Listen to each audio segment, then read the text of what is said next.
I chose to do City Skylines for my video game review. The game is just loading right now, but this is a sandbox style game where you are challenged to create and manage your own city in a virtual world. It should just be taking me into my world here. So at the start you have the option to choose different biomes, and these different biomes give you different options, or different resources, such as oil and metal and stuff like that that can help further build your city, as well as it gives each biome gives you a different volume of water, and which can affect how much water your city can use and how big your city can get, as well as different avenues of access to your city through railways and highways, as well as by river or ocean, giving the option to have ports and different aspects like that.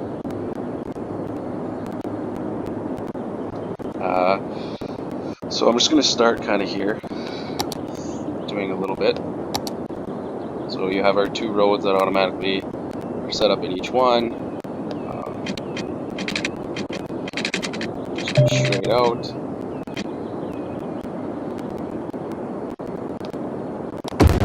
Perfect. So this gives citizens access into our city.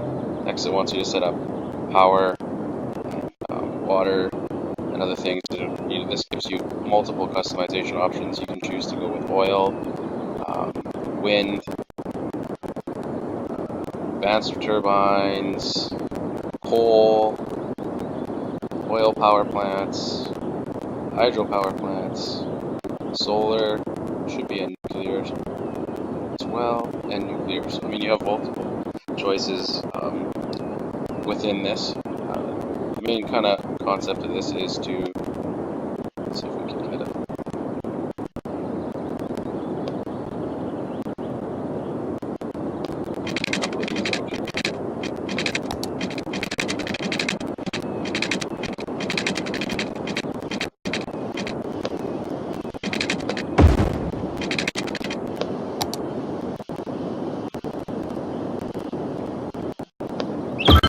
perfect.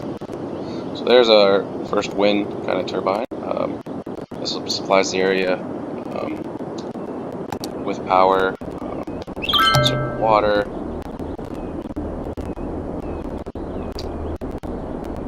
creating water pumping station, place some water, and then run our water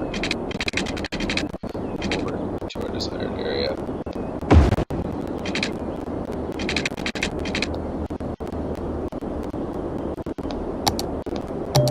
Then we can start zoning. That into housing. That into commercial. So you have the option for low density housing. High density housing just means sky rises, like your downtowns. Your commercial, same thing, low and high. And then your industrial zone. And then you can create kind of an office zone, which is like your tech and everything like that. So this game gives you lots of customization, and all while doing it you have to manage a budget. As you can see, mine is going down. It should be going down right now, as I am not generating any budget with it.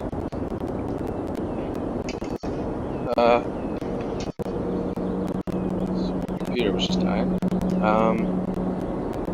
So this gives them, like they can choose their own kind of city. You can base your city off of if you want it to be like based off of casino, or maybe you wanted to already get any notifications here saying that these people need water and power. But as you progress through the game, you can start to create different aspects to your city. You can a city that is based off of education, where you have lots of schooling, or you can create an industrial town. There's many different options of how you want to go through this, as well as giving students an insight into how taxes work on things such as policing, firefighting, or the cost of using coal or oil as a cheap resource for power that is damaging to the environment, or using wind or hydro that is more expensive, or nuclear that is more expensive and less harmful to the environment itself. This game can be purchased online, so that's how I have purchased it. Steam, you play it on multiple different laptop computers with Windows, Apple, anything like that, as well as on consoles such as Xbox One, PlayStation 4, Nintendo Switch. As for these principles that are in this game, there's a few such as identity, interaction, production, risk-taking, customization, agency, challenge, and consolidation. As for identity, students have the ability to showcase their own individuality through the game. It's kind of the little definition for it. And in City Skylines, students are allowed to create a city into whatever they want. Students can express their identity, if they like sports, creating a city around sporting events or shopping malls, or around technology, or education, or if they want to create a tourist city, casinos, or beaches and stuff like that. You have power to do that. If you want to choose a biome that relates to you, such as a cabin, you choose a woodland area, or you like going to the beach, you choose an area like that that's close to the water and has beaches. Being able to show your own identity is a crucial part in a young person's growing up. Especially as we start to realize more and more today how important this really is. And this gives a student another avenue to kind of express their own identity in a different way through a city in a virtual reality. Next principle was interaction, and that's basically the game interacts directly back with the player. When the player does something, the game responds and either compliments or challenges the player. This game will literally not do anything until you start doing it. Like right now, I'm not doing anything, and nothing can go on in my city because I'm not doing anything. Here, just to kind of show what's going on. Around. My computer's all slow right now, but back to interaction. Each decision you make in the game, that's how the game reacts to you. So I obviously didn't get my power close enough where my zones need to be, and people are needing power. Same with water. I might have put a pump in, but the pump has no power, so it cannot operate. So if we go back and run a power line to our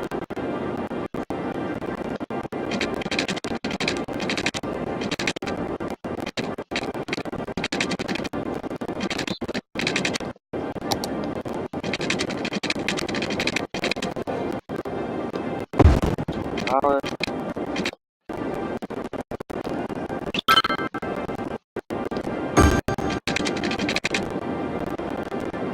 Alrighty, there, now we have a little bit going. So the game will not continue to progress until you start to provide services. So now I have no more notifications saying that people need power and water, as water and power is being pumped over to our area.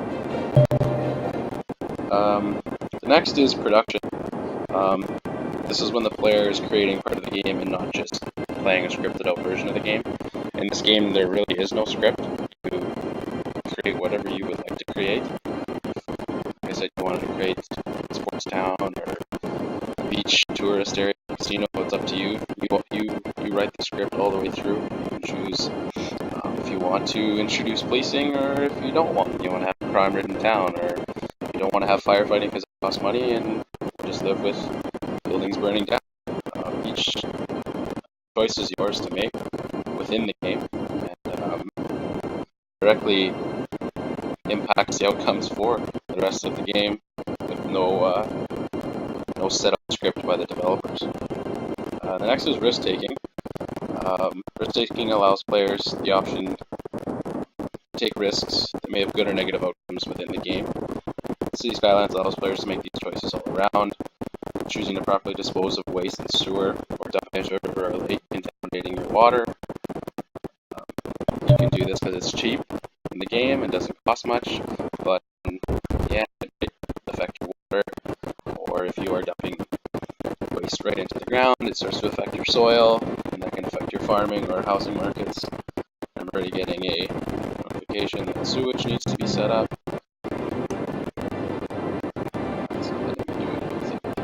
So far, as you progress through the game, more and more things are unlocked. Water here. Create our sewage just to kind of show you how things go.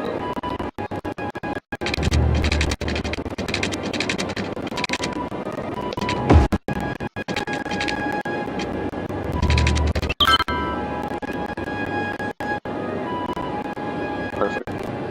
And back to risk-taking.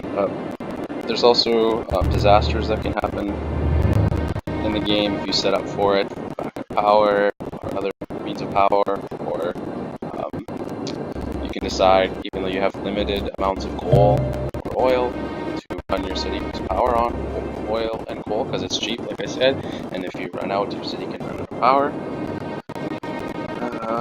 This is important as it people have to make risk-taking decisions every day in our lives, and this kind of gives people an opportunity to take risks in a virtual world with no real-world consequences, and can see what can happen from little small decisions, how big of a decision it can really impact. As for the importance of production, I kind of said before, it allows players to kind of create their own script and not follow a predetermined one, which is kind of unique in the game itself. As for customization, this allows the player to change difficulty in the game or fit to their needs, customization to their own experience. Like I said at the start, you kind of get to choose your own biome. This gives you different resources, some giving you more, making it easier, with more water, making it easier, some giving you less, making it more challenging, pushing you to find alternate resources or different ways to find water, whether you're importing resources and stuff like that. You can also change your budget, allowing you to have more money and less money, depending on the thing. You can slow the game down for yourself, or speed it up, and pause the game to allow yourself to kind of catch up, or just kind of think about what you need to do. This is important, as it allows the players to kind of play the game and learn at their own pace, and their own experience, and learning. The next one is agency. Feeling that players own what they are doing in the game. This is again a big part of City Skylines. All decisions are made for yourself. You have complete control of what you do with this game. This gives students a feeling they don't have to get experience in our schools today. It gives you a real feeling that you own everything within the game. Like, I own the decision that I put the power here and the water here, and this is how my city is starting from and how it's looking from. Each decision is your own unique decision, and you get to own each decision and what happens within each decision. And I think this is important in a school aspect, is we don't really get to own a lot of our decisions in school, and most of our days in school is set up already for us, and it's a script that us as teachers make for our students, and they kind of have to follow along. So this kind of gives students an opportunity to create their own kind of script, have their own kind of agenda power within this game. You can save it, come back. You don't have to start fresh, or you can start fresh. You can do whatever you want, within this game. As for challenge and consolidation, this is when the game continues to challenge players in the game, even when they succeed at previous challenges. This game is all about what happens to your decisions. So each decision kind of affects another and can bring up another challenge. Like if we do not choose to put police in our city, then crime will rise up. We chose not to do it because it costs money, and now we have an abundance of crime in our city and have to try to catch up with limited amount of money to reduce crime rate. Or I chose to dump sewer into my water, and now my water is contaminated and I have no water for my city. How am I going to work around that? Can I clean up my water?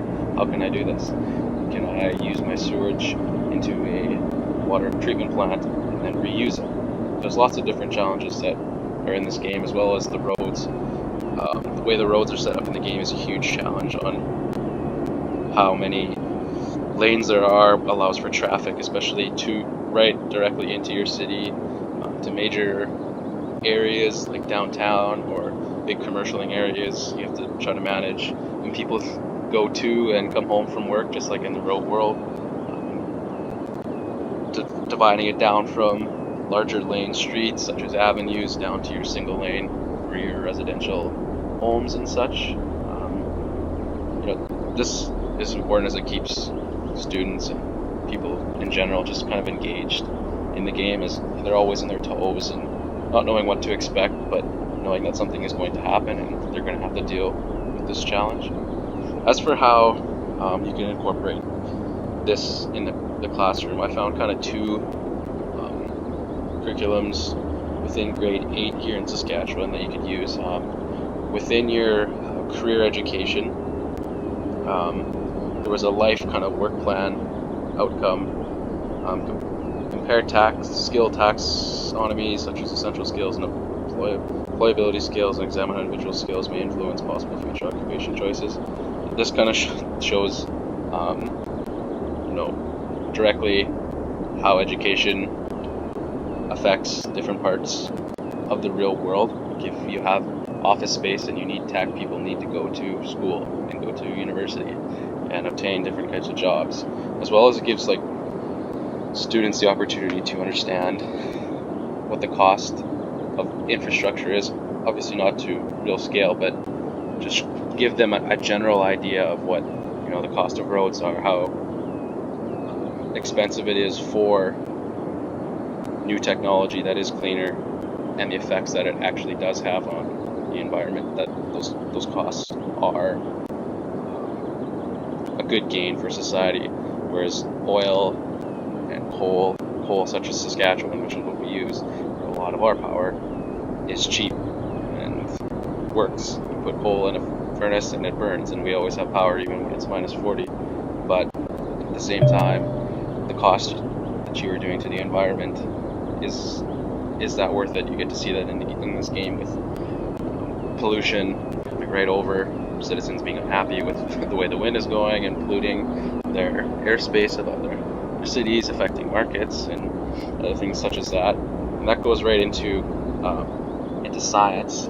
Also in grade 8, there's a Earth and Space Science kind of section that you cover.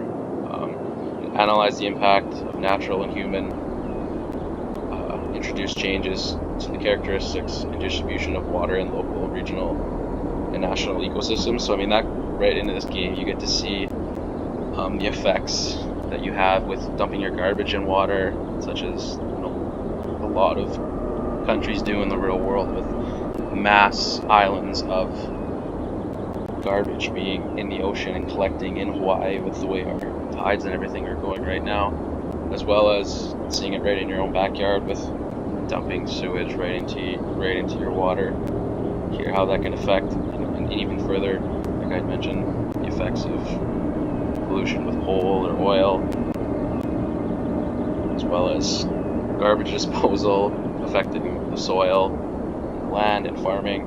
There's a lot of different kind of aspects you could do this. You could use this even as an assignment for students to, kind of see the outcomes of having a clean city, what the costs are, what are the benefits, and then vice versa, other students or at a later time they could try to create a dirty city that is cheap, and how that directly affects your the environment itself. There's lots of options with this game. I mean, you can really kind of go anywhere. It really kind of gives a lot of freedom to you as a teacher. There's a lot of teachable stuff in this game, even related to money. Kind of, like I said before, getting an understanding of how the government taxes work, where money goes, stuff like that. Infrastructure. Why is there all the construction going on when they're around the city right now to create a bypass? Why do we not want all those semis going through our city and all that? You kind of get to see stuff like that through in this game by managing road systems and everything kind of like that. It's a pretty cool game. I wish I could show you a little bit more, but we kind of have limited time in the video here. But it's a really cool game. Definitely getting into like your older grades. High school students could also use this for a project, or as well just kind of as free time in class, still in a relatively educational way. That's the Skylines for you. That's all I have.